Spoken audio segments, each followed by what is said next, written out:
friends, welcome to my channel Indira Food Magic. Today I am making Khaman Kakdi. So let's start. 1 big finely chopped cucumber.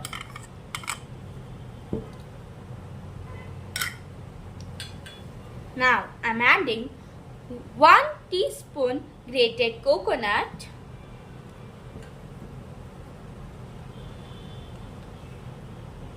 1 teaspoon dalia powder,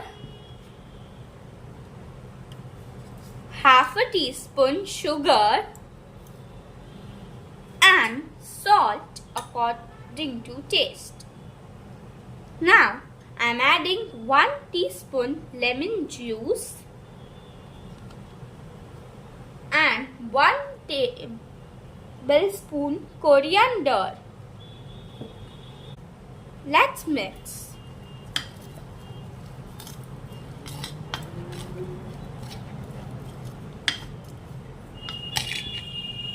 Now it is ready to eat.